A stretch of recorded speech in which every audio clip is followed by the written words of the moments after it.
I think it's really about playing the situation that you're in and taking good options that basically play to the batsman's strengths. If you're batting out in the middle and certain fields are set, depending on if the wicket is flat or not, there are certain options that you take basically that are more in your control than an out-and-out risk. So I think that is more the balance and not really curbing your natural instinct to play strokes and score runs.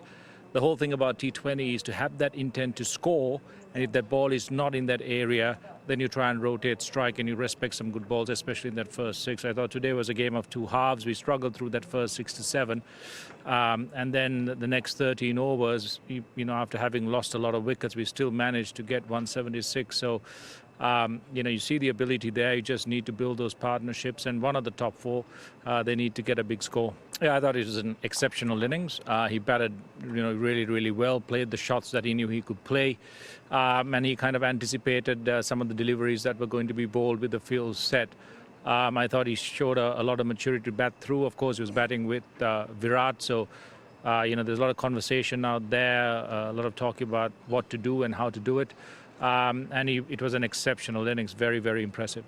Well, I think it's on overall performance, really. You have to tie together really good performances with the bat and the ball, not either or, and back it up with some really good fielding. Unfortunately, we had, a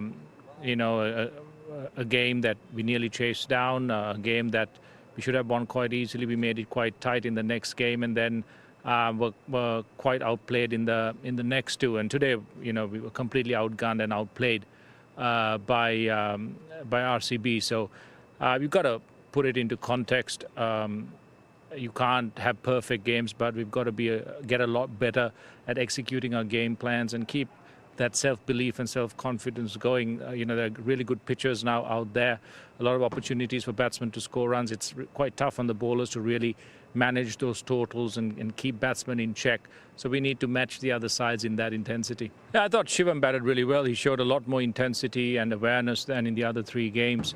One of the things that he matches up well against is spin, and that's his real strength. And today he showed that he had that ability to really try and dominate the slower bowlers. He batted smartly. I thought, unfortunately, got out a little bit, ahead of time. But, by that time,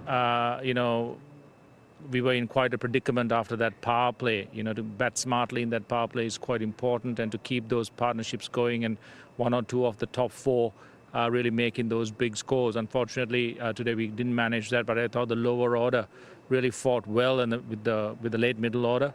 And that was quite impressive to see. Also, in terms of our bowling, to have slightly better defensive options to try and anticipate and read the game a little bit better as to what the batsman might do.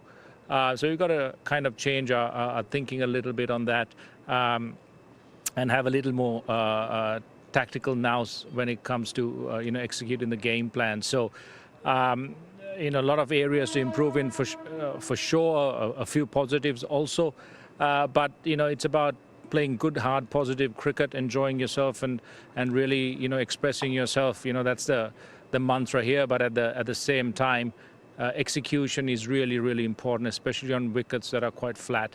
And that has to be a joint effort between the batsmen and the bowlers, and also the fielding. So we've got to get things right. We've got to get better really quickly. It's only been 4 games, but games can slip by quite quickly. So we've got a lot of thinking to do first, recover quickly, and then get back to playing some good cricket that we know we can.